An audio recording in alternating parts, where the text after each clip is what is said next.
Welcome to episode 7 of The Real Deal, where real estate meets real life. I am your host, Janine Igliani, with my co-host, Ryan Hatcher. And our special guest today is Aaron Dille, who is the athletic director and the AP, which is assistant principal of Higley High School. And I am super excited to have you. I think this will be a really fun conversation, and hopefully us as parents of kids in high school and maybe in sports will learn something. So super excited. So thank you for coming and for sitting with us. It's my pleasure. This is going to be fun. It will be. It is cool. And Higley High School is a block down the street from where we are right now. So we're excited. From our office. Yeah. It's like in our backyard. Yep. So tell us about yourself. Well, thank you. First of all, for real, this is fun. So thank you for the opportunity. I am, like you said, Aaron Dille. I'm the assistant principal and athletic director at Higley High School. This is my 5th school. It's the 3rd where I've done this role, but and I've loved everyone, every single one. I have positive memories and lots of friends, nothing negative to say. Been blessed with wonderful people, but even with that said, this is my favorite. Because we live in the neighborhood. So these are our people. Yes. Right. I love that. And so it's personal. Yeah. It's not just work. It doesn't feel like work. That's awesome. But grew up in sports, really didn't have a choice. My first memories are on a football sideline where my dad coached for 40 years. He was the football coach, the science teacher, and the bishop. Oh my goodness. In our small town. And I followed the football, the coaching side. So where did you grow up? I grew up in rural Colorado. Think the flat part. There's the mountain part and the flat part. We're the flat part. How many kids were in your high school? We were super small. So think like Mayberry RFD for real. How many did you graduate with? There were 14 kids in my graduating class. No way. I graduated with 17. See, there you go. We're speaking the same language. I never thought anybody would beat that. This is cool. That is cool. My parents back, and I didn't think this was weird till I went on a mission to Los Angeles, which was like the exact opposite of where I grew up. But my back door didn't have a lock. It's not that we didn't lock it. There wasn't a lock to lock it. Yes. And so when we'd go on family reunions or vacation, my mom would stock the fridge with stuff my friends would come over and eat because she knew they were coming over to hang out. I love that. And so she'd be like, well, he likes donuts and he needs chocolate milk. Yes. You just never thought of it. I love it. It's the most innocent upbringing I think you can ever. It was super bubble. Where are you in that birth order, by the way? The oldest. Oldest of 6 kids. Okay. So I've known you for many years from church, but tell us about your family. Thank you. I'm blessed. I've outkicked my coverage. My wife is awesome, and she's the director of marketing for a wonderful hotel chain that I adore that company. I told her she can never leave because we get to stay for free at all the resorts. And she loves it as well, but it allows us to travel a lot, which is good because I work. And it's not work. I love it. But I work a lot of hours, a lot of late nights. And so when we get away, we like to get away. Yeah. And that enables that to happen. And then I have 2 daughters, Carter, who's a sophomore at Higley, and Colby, who's in 8th grade at Sossaman. Awesome. Both right now down the street. So 2 girls. So do they play sports? They do.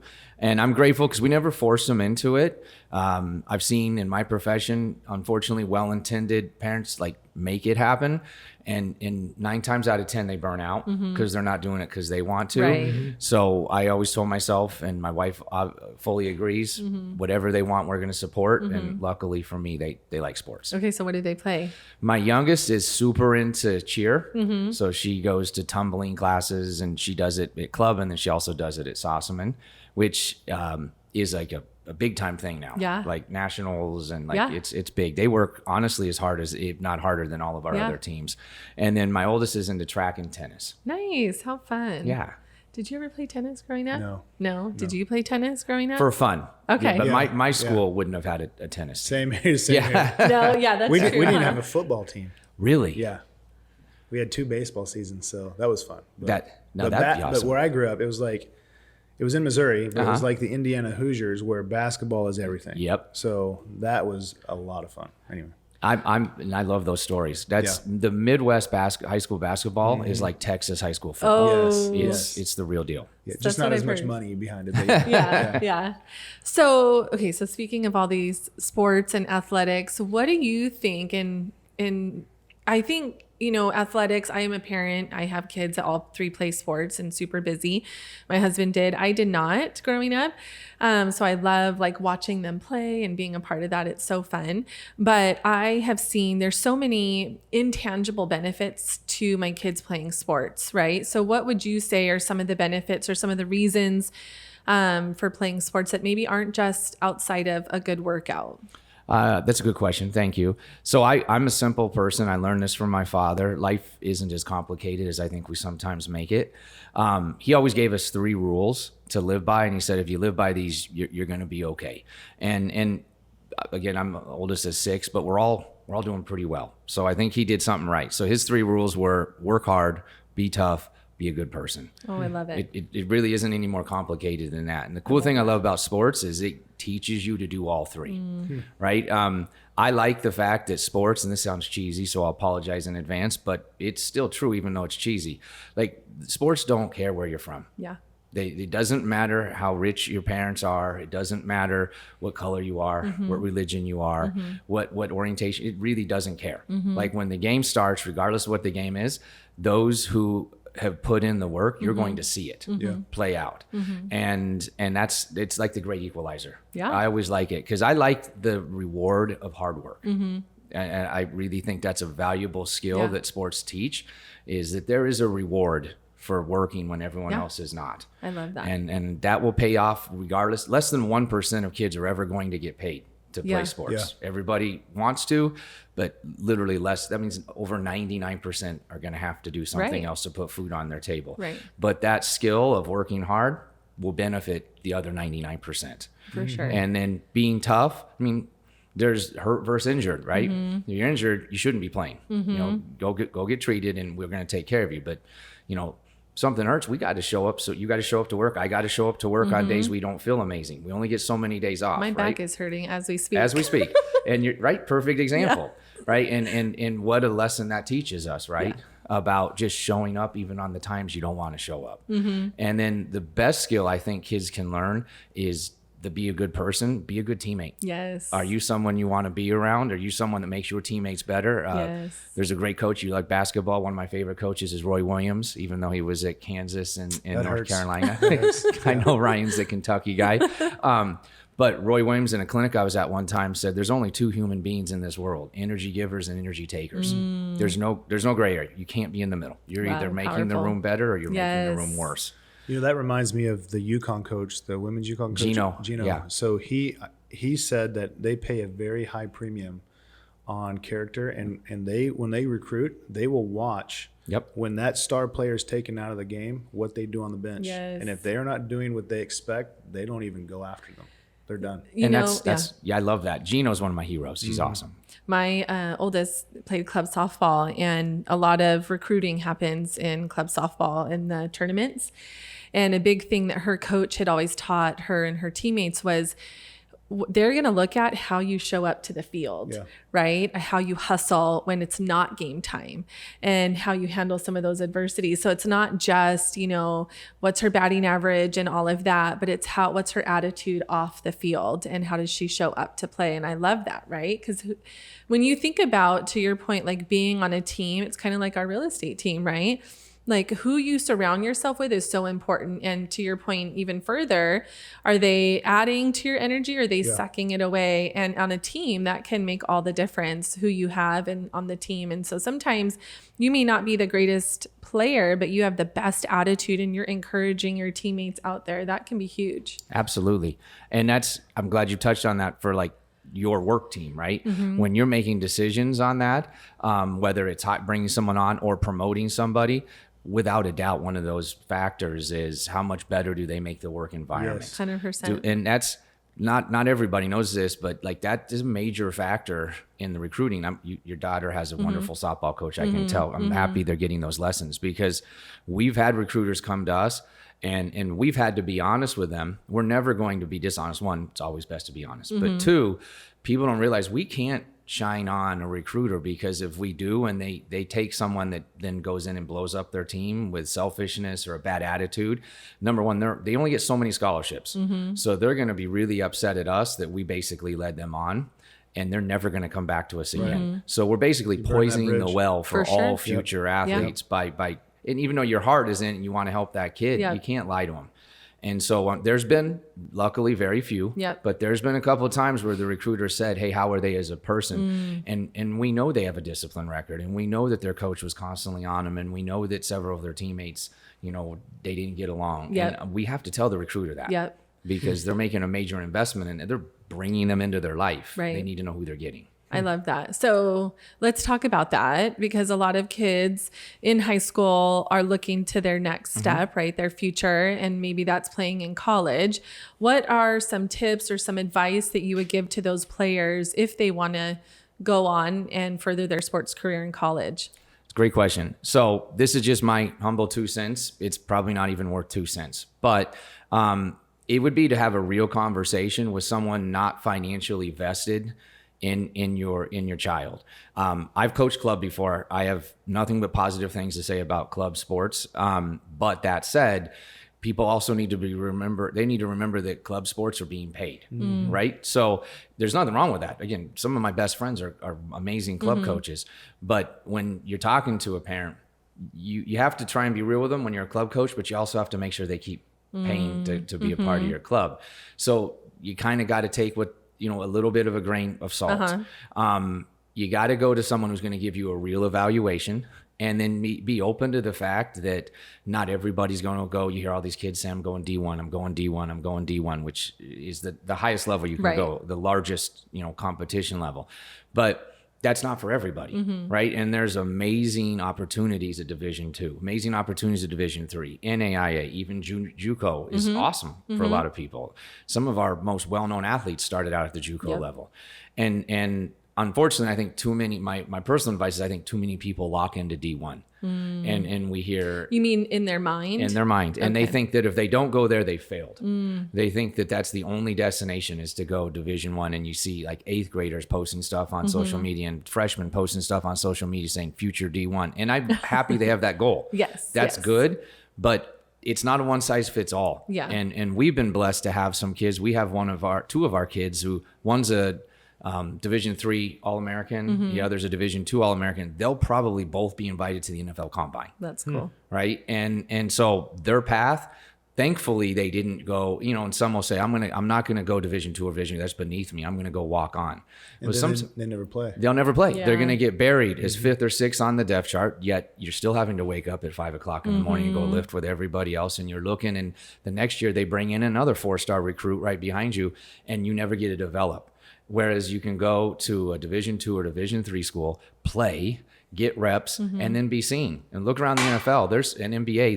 There's tons of kids who took different paths, right? And so it doesn't mean you're not going to achieve your goals. That's my one thing is have a very real and open conversation with your parents and say, where am I going to go if it's not Division I? I'm going to aim for Division I, but I'm going to be happy that I'm getting to continue to play ball. I mean, you're still playing ball. And some of those Division II and III schools and NAI, they're really good. Oh yeah. And also a lot of fun. Yeah, I think that's a good question to ask yourself as a player too, of like, do I want to play? Where do I want to play, right? I watched, I don't think we talked about this, the story of Manti Te'o. Yeah, I love that. And how he went to Notre Dame, and like culturally, it was like a totally different culture for him. And that was something he had to kind of adjust to. So there's so many different factors that you have to take into consideration when you are looking at where do you want to go and do you want to play and all of that stuff. And I love that you mentioned even just the community college option to even start there. You can still then go on and play D1, right? Absolutely. So, in fact, a lot of colleges like to recruit there because you're a little older. You know what you're getting. It's a 20-year-old proven commodity. And people, again, I'll go back to the fact that before I went to the high school level, I worked for a college athletic department. And it's a gamble. You're bringing in, 17, 18-year-old kids that you've seen in high school, but you haven't seen them on their own. You don't know how they're going to be when mom's not there waking them up to go to practice. And they're living with other, 19, 20, 18-year-olds. Most of the time it works out because, again, to get to that level, you have good characteristics. But you only get so many scholarships. And if you miss, that's your job at that level. Like if you miss on 2 or 3, you're probably looking for a different job. Right. At Because that level. your win-loss ratio is rough. It's tied to that, right? Yeah. It really is. Yeah. And now that's going to haunt you for 4 years because you were counting on that person to come in and Mm-hmm. contribute to your program for 4 years. And now you're rebuilding. So you rebuild more than once or twice at the college level, and you're probably going somewhere else. Yeah. So they try not to miss. Yeah. So we were talking about just things that you learn in sports, and I could probably speak all day about lessons I learned growing up with sports that applied to my life as an adult, as an entrepreneur, as a leader, business person, whatever. What do you think is if you can narrow it down to a couple, what are the top things you've learned in your career so far? I appreciate that. And if it's okay, I'm a cheesy dude, so I'm going to keep being cheesy. I'm sorry. love It's it. all I know. But Ryan, you are because who you are because of your upbringing. Yeah. Right. I personally believe in the nature and the nurture Sure. part of someone's upbringing. Totally agree. And so that small town experience, I think, helped shape you into who you are. Sure, absolutely. And I think that sports give people an avenue to develop who they're going to be for the rest of their life. And some of the things that help you succeed in sports, in fact, almost all of them will be beneficial. Grit, determination, Yes. The ability to tell, hey, look, I know all my friends are going to the park, but I'm going to go put in an hour Yes. of working. Again, you get into you become a realtor, you become an accountant, you Yeah. become whatever you're going to be. That same mentality, it's not a light switch. And I tell kids this, Disney movies are awesome, right? But the one downfall with all the fun Disney movies is when it comes to sports, it makes it seem like you can do one magical pep talk and then they go win. The team that didn't win a single game last year goes and Right. wins the state Yeah. championship. Super cool for Hollywood. Not real at all. Yeah. And it's literally as believable as Spider-Man because Right. that's not how it works. Yep. Right. And I could bring Newt Rockney back from the dead, but if the team's 0-8, they're not going to win the state Yep. championship with a pep talk. Yeah. Yeah. So it's a slow light switch. Yes. Right. Nowadays, all the lights are all new. Yeah. And you flip them on and they can do all these nice, Yeah. fun things for warm-ups and everything. But remember back in the day in the old gyms where they'd have to warm up for Yes. a long time, right? Oh, yeah. That's how it really is with the actual proverbial light switch as far as motivation. It takes a long time to warm up. And so every single time in the summer here in Arizona, it's 112 degrees and you'd rather be inside, but I drive by a park and I see a kid shooting baskets. I Yep. do a little silent fist bump Yep. because that light's starting to go I on. love it. Right. And it's the middle of July Yes. and I'm seeing, again, it's crazy hot. And I'm seeing one of our cross country runners go running by. Yes. And I'm driving by the golf course and I'm like, hey, there's 2 of our golfers. And again, I'm doing that fist bump because that light's starting to warm up. Yes. And that will pay off in January. I It love will that. pay off in the postseason. It can't be like I'm going to take all summer off, do absolutely nothing, Right. but I'm going to kick it in gear when Right. the season comes. Right. So not very long ago, I saw this quote. There will come a time when winter will demand what you did with your summer. Yep. And I love that. Isn't that awesome? I've shared that with my kids That's good. when they're sitting on the couch and they're not Yes. out working. I'm Yep. like, what's going to happen come Right. basketball season? I love it. And I love that stuff. I have too many of those all over my room. Right. You said grit, and I love that too, right? Like, how do you persevere, take those losses? How do you get better? How does that, do you allow that to motivate you to say, I'm going to go put in extra hours at the gym, whatever, on the field, whatever, so that I can be better? And how do you recover from that? That grit is so valuable for life because life is tough. It will knock you down, right? You'll fail, you'll make mistakes, you will lose. And having that grit to overcome and persevere is going to be huge for the rest of your life, right? What I think there's a saying, something about it's not a matter of if or when you'll fail, but it's how fast you get back up, right? And I think sports really teaches that. And if you have a good team and a good coach, it can really help. Let's talk about the parents because I feel like, and from what I've heard, I've never been a coach, but from what I've heard from my coach friends, right? It's not the players, it's the parents that can be the most challenging. So I heard that you gave like an amazing talk and kind of addressed that. So what would you say to parents, and what's the best way for a parent to be a parent to their child who plays sports? Well, thank you for the question. I probably didn't give an amazing talk, but I'll attempt to answer that. That's what I heard. It was good. Thank you. It's tough. I'm a parent, so I get both sides. All right. And I'm going to temper with what I'm about to say by the fact that I 100% realize, and I remind our coaches of this all the time, that everything the parents do is grounded in love, right? They're doing it because they love their kid. They're upset if they're upset at something because they're upset on behalf of their kid, right? It's grounded in love. And when we remember that, it makes everything a little easier to understand, okay? But even when it's grounded in love, and none of this is, Mr. Dille didn't come up with any of this, by the way. I'm not smart enough to come up with this stuff, but I've learned from really good people who do this, a way to really support the kids. And studies, again, not my opinion, studies have proven that kids need the chance to vent. They have to get it out, right? If there's something that's not ideal, let's say you're not playing very much, or let's say you're being played in a position you'd rather be playing another position, right? Let's use football, for example. There's only 11 positions on offense and 11 on defense and some special teams. But let's say you went your whole life and you wanted to play quarterback. You were, wearing the Dallas Cowboy or Arizona Cardinals uniform, or for Ryan, the Kansas City Chiefs uniform. Thank you. 15. That hurt me because I'm a Bronco fan. But let's say you're wearing, you want to be Patrick Mahomes, right? Who wouldn't? And you grew up thinking you're going to be the next Patrick Mahomes, and you went to every camp you could, and you did your part, right? You really worked to be a quarterback. And then for whatever reason, the coaching staff at whatever school you go to, I'm not talking about Higley, I'm talking every school, okay? Whatever school you go to, the coach says, son, you can better help us over here. Right, you can help us at linebacker. You can help. We have a kid that we think is going to be our quarterback, but we need you to be, and then fill in the blank. That's hard. Everybody always thinks it's the kids who aren't playing are the only ones who are frustrated. That's actually not true.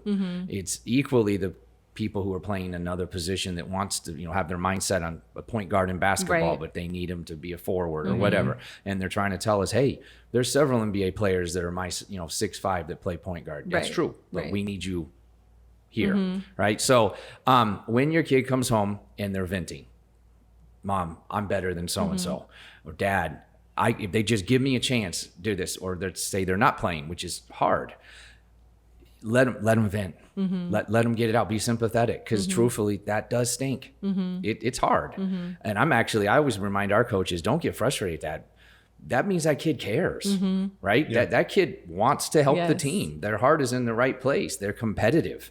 I'd worry about the kid that didn't care about playing, right? Or the kid who doesn't care where you put them, but not in a good way, but like, I don't care. Right. Yeah. That's when I'd worry. They're indifferent. But they're indifferent. Yes. As John Wooden said, his biggest enemy with all kids was apathy. Oh yeah. John Wooden was pretty good. So when you have the lack of apathy, you have caring, then that's good. Yes.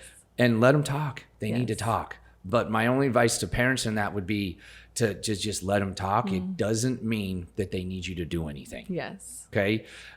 It's different. I'm not speaking for all levels, right? I'm only speaking at like the high school level. We have to remember high school, there's a reason legally they're called young adults, right? I know the word young's in there, but I also know the word adults in there, right? And so one of the best skills we can teach our kids, again, grit, we can teach them that life doesn't always go the way we want it to go, right?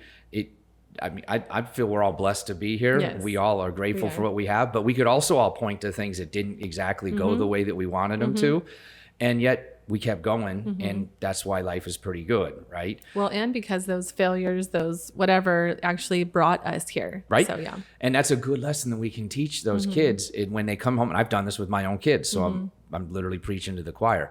Let them vent, but then instead of rushing in I'm never upset about it because I don't take it personally, but firing off that email to the coach at 2:00 in the morning, I that's because I care about people. I want to go, do you honestly think that's going to make the situation better? Right?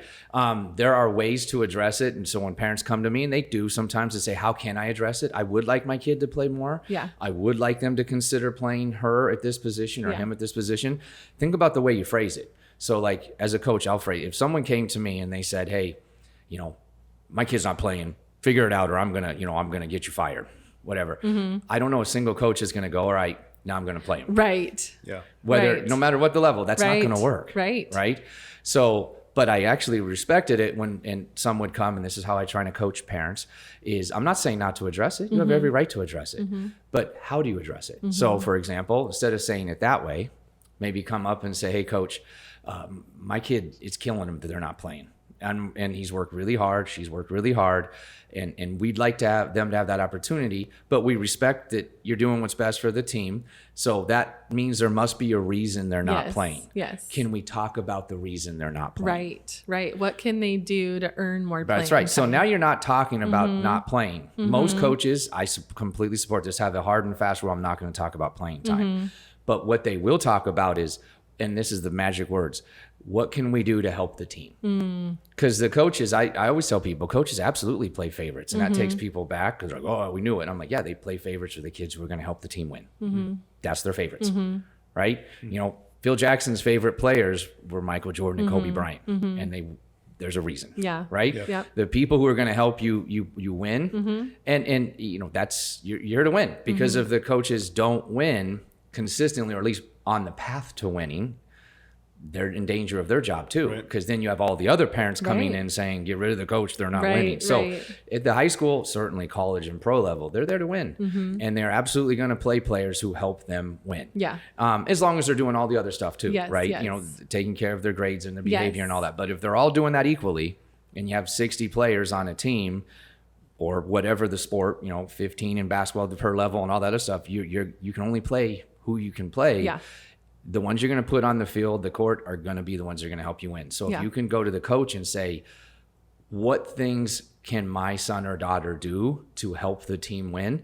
I don't know a coach at any school, and I'm blessed to know a lot of the coaches in this area, not just speaking of our schools. There's great coaches all over here. There's some amazing schools and some amazing coaches. They'd all be happy to talk about, yeah, you know, I'm glad you asked that. I need her to work on ball handling. And thank you for bringing that up. She needs to work on fielding. She's really good at the plate, but I can't put her in the field because the ball finds her. Or, you know, things like that where they're like, hey, thank you for being real. Can we have a real conversation right now? It's absolutely not personal. I love your kid. But I need to see this, and this consistently. And the thing that people need to know is you get, you know, your season, if you add up all the practices and you add up all the games, the practices are like 80% of your season. So every single kid on the team's getting 80% of work equally.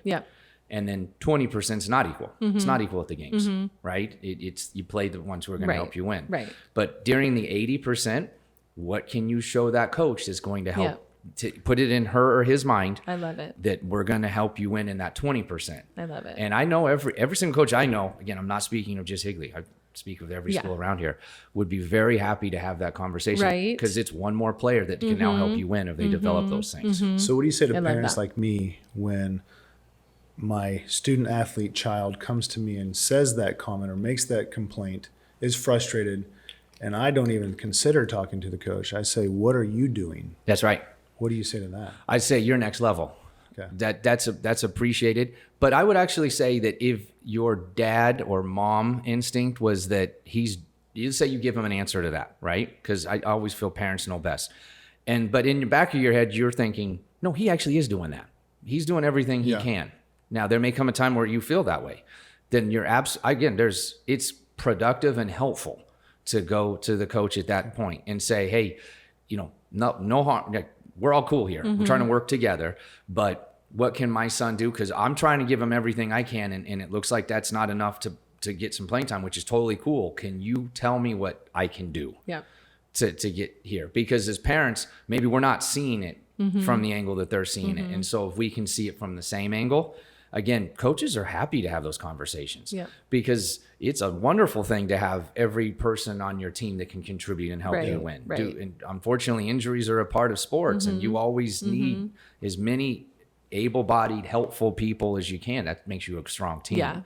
So that question is great. I wish every parent was having that conversation with their kid, but you do probably reach a point where in your head you're thinking, no, I've seen this kid. He's doing everything. She's doing everything I ask. At that point, when your dad or mom instinct is like, no, I don't know what else they can do, that's the time to have the conversation with the coach. I love that.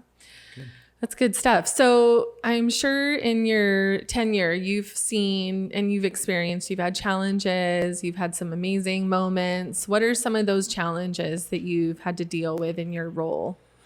To be very honest, and there's lots of challenges that we all have. To me, and we've already touched on this. The part that's been the most frustrating for me is, and it seems to get worse, and it's worse now than it's ever been. Yeah. I don't think that's true. I think people have always been good and kids have always been good, and that's cool. But one of the challenges it seems to increase is apathy. It's a growing, in my humble opinion, a growing divide between, it used to be where, everybody worked hard. That was just a old fashioned value that every single kid had instilled in them. And you used to be tough, right? And you used to, it was really hard to rise to the top. The silver lining here is, and I actually heard Nick Saban say this at a coaching clinic, and he said at Alabama one time, he said, everybody wants to be great. And he goes, no, they don't. Most people want the easiest, safest, smoothest path possible. Wow. He goes, that's the average person now. We want the exception, not the norm. So do you think, is that, and I'm asking, is that like a version of like entitlement? Like I deserve? I hadn't thought of it from that angle, but I can see some of that. Or distractions with other things. I think it's both. I think the distractions, like, I'm not going to say I would have been any better when I was youth, because I didn't have the distraction of a cell phone or internet or even video games. Or the gaming systems. Yep. So, who knows how it would have been for me. Yeah. And plus, we all have our challenges, because like it wasn't 112. I'm from Colorado. Like I said, it wasn't 112 for me, but it was like 12 for part of the year, right? I scooped off snow off my driveway to shoot baskets. Oh my goodness. But see, and that's same, right? And so I still have scars on my hands because people, you know this, Ryan. It gets cold enough, like your hands crack if you're playing outside. Like the skin gets brittle. Yeah. It's kind of gross. Bleed. Right? Yeah. So, but that was like a source of pride for us. Right. So then when you're playing in the game, you're like, I earned this. Yes, I love like, that. I earned this. I say this all the time. You put that work in, your confidence is a completely different Absolutely. level. Yes. And that makes all the difference. Yes. I like, it's, again, I'll be cheesy, but I love that part in the movie of Hoosiers when he designs that play at the end, and he's going to use, the decoy. Ray was going to be the decoy. Yep. Yeah. And then everyone just stops. And he's like, Coach, I'll make What's it. the matter with you? Yeah. That's what he said. Right? But everybody in that room knew that kid had earned it. Yeah. They'd seen him shooting baskets in his dirt driveway. They wanted him to shoot it. They wanted him to shoot Jimmy it. Chitwood. Yep. I love it. But Jimmy had earned that. Yes. And everybody knows when you've earned it. And that's, I know that's a movie, but that's also real life. Absolutely. And there's, again, being bigger than sports, because again, 99% of us won't make a living doing this. Yes. But they will make a living with that same hard work, earning respect in the office. I know you guys can name off the top of your head the people who are putting in that extra work. The people who it's not work, it's just called doing a good job. Well, what is that saying? Hard work will beat talent every time. When talent doesn't work hard. That's right. Yes. And we have people who do it because it's just part of the job. And then of course we all know people who find ways to do the least amount possible, right? The second they can punch out, they punch out. And I'm not bagging on them as human beings, but are those the people we're looking for in our jobs? The people who take the easiest path, who work the least amount of hours. That's typically not who you want selling your house. For sure. That's what I would say. Right. I think some of my proudest moments is when I've come home and my kids are out there. Elise is hitting balls off of her tee, or Mallory's shooting baskets, or Chase is kicking a soccer ball. Like, I just absolutely love that. And to see them do that on their own, right, without being told. And again, that's part of what will set you apart. Yes.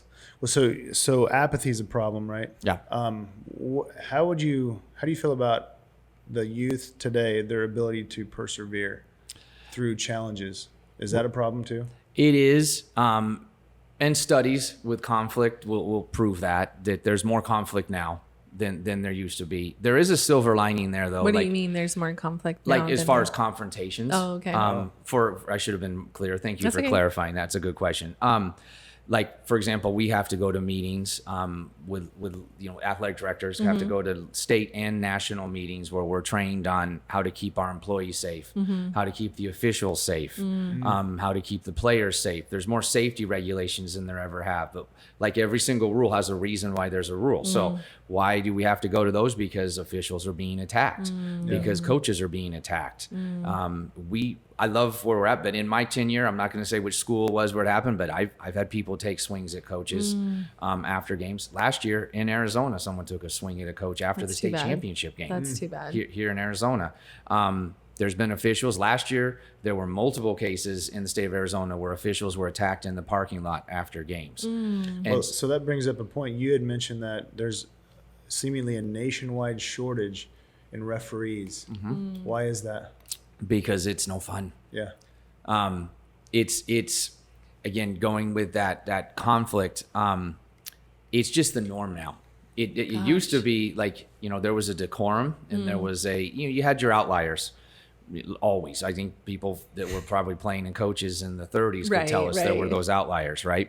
But now they're not the outliers, they're the norm. That's horrible. And that's what's flipped, is it's seen as like your rite of passage for attending a game. It's seen as your right as a parent for being a parent. That's a horrible example for your children too. And I've been at those games where the parents are just embarrassing, and I always feel so bad for their kids that are out there on the field or playing the game, because they're the ones that are probably just so mortified. And it's just horrible. Well, that actually brings up another point you made in that talk. Surveys show that kids want certain things from their parents as student athletes. What did you share? So thank you for bringing us back to that, because I feel that's important. The first thing is they just want someone to listen, and most of the time the kids will admit they don't want them to act. Actually, they're mortified sometimes when they act. Yes. I have had at several schools. This isn't a Higley thing. At several schools, I have had kids come to my office and knock on the door, tears in their eyes, and say, "Mr. Dille, I'm so sorry. I did not know my dad was going to do that. I was having a bad day, but I didn't know he was going to come yell at the coach or whatever." They don't want that. Yeah. They really don't. Yep. And the second thing that they want, and studies have shown this, is right after a game, they don't want to talk about it. Yes, I love that. I think that's so huge. They desperately do not want to be getting an earful on the ride home about every single thing they did wrong. Yeah, one of my friends said, and I'll always remember this, he was told the best thing that you can tell your student athlete after a game is, "I love watching you play." Isn't that gold? Isn't that awesome? That's it. Yeah.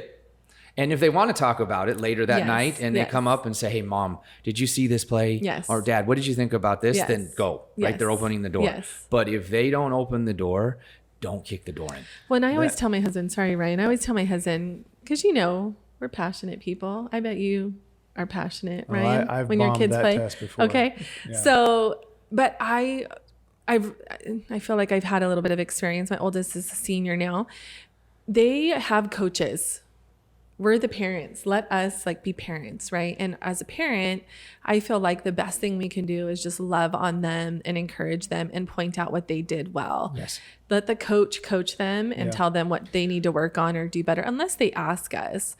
But to have that cheerleader, to know that your parent is your cheerleader, we all know when they mess up, right? They know it, we know it. And if they want help, then be there. But for me, that was eye-opening, was just, they have a coach. Let the coach be the coach. I've coached all three of my kids in 4 sports since they were 3. And I've found in my lifetime, there are very few dads and sons, for example, that are coach and player that can distinguish between the two. Meaning, okay, right now I'm your coach, I'm not your dad, and you're the player. Yep. I'm coaching you. But sometimes they don't want that. They want you to be dad, right? And so I've only met 1 or 2 dads and sons that can separate that healthy, in a healthy way. Yeah, it's hard. It's very hard. Yeah. And if you do it the right way, they'll come to you because they respect your opinion and they want to hear it, but when they're ready to hear it. Yes. I actually, once I learned that and I saw that survey, and again, I love listening to smart people and taking, hey, that's gold, I'm going to use that. I ask our coaches to please limit what they say after the games. Oh, yeah. They're not listening. Yeah. Right? Yeah. And that's not their fault, right? They're processing, right? If they won, they're excited. Too. Yep. Yeah. If they lost, they're sad, but they're processing what their role in it, and it's a lot. And they're still teenagers, right? They're young adults, but again, I'll lean to the other side. Their brains are still developing. Yep. Yes. And if I like watching, we all watch ESPN and all that. Even in the NFL locker rooms, they don't talk for very long after the game. They give the game ball and they all cheer and they bounce. They'll start going over film and everything the next day. Yeah. But even the pros dealing with grown men and grown women don't spend 20 minutes. Point. And that's because they're not listening. Yeah. And I tell our coaches, if you know, the NFL coaches aren't breaking down what went wrong in that game right after the locker room, we probably don't need to. Well, right. Now that you say that, I think about Andy Reid will come in. Yeah. And he'll say two things, and he'll say, "How about them Chiefs?" And then they're done. And he gives a game ball to the lineman or whatever, and then he's out. And that's a smart man. I like that. I okay. like that. So let's kind of end this on a high note. So tell me maybe like a super cool experience you've had or a moment that just stands out in your career. Okay, I appreciate that, and I in essence of time I do, because I have a lot, just because that's the best part of the job. I love that. Is that stuff. My favorite things are when the kids who had to work super hard are rewarded for that hard work. I've been super blessed. Several of our athletes that I've worked with have ultimately made it to the pros. In the various schools and positions that I've been in. You know, Higley has a dude that's played for the Broncos, and you know, my previous school, I had one of my favorite kids is with the Dolphins now. That's cool. And like high level, and we watch games on Saturdays, and we're like, oh yeah, I remember That's him, cool. and I know him, and sometimes they'll even text us afterwards and say, did you see that catch? That's awesome. Love that. But honestly, as much as I love that, and I do, it's 1B. Yeah. 1A are the ones who are not going to make it to the NFL or the NBA or Major League Baseball. And they had to work significantly harder, And when they, in their field, make it because they work significantly harder, there's a hill, for example, I'll use a cheesy example, but it's super cool if you ever get a chance to see it. Cross country is one of the hardest sports to do. Yeah. You got to be a little crazy to do cross country because they're up at like 4:30 in the morning. Yes. Their warm up is like 3 miles. Yes. Right? That's just getting warmed up. No, thank you. Right? Same with me. And they do it and they grind. They grind. And the reward at the state championship is on a golf course over in Peoria.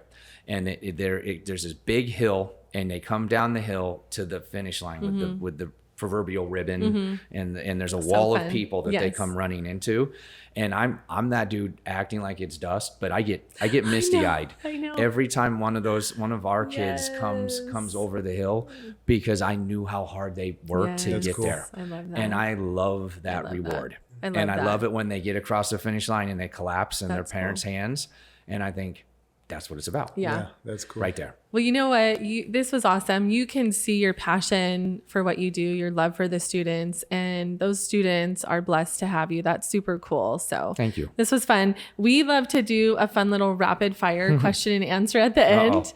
So you got to be super quick with your answers. Okay. Like whatever first comes to your mind. Okay, ready, set. What is your guilty pleasure? Ice cream. Yes.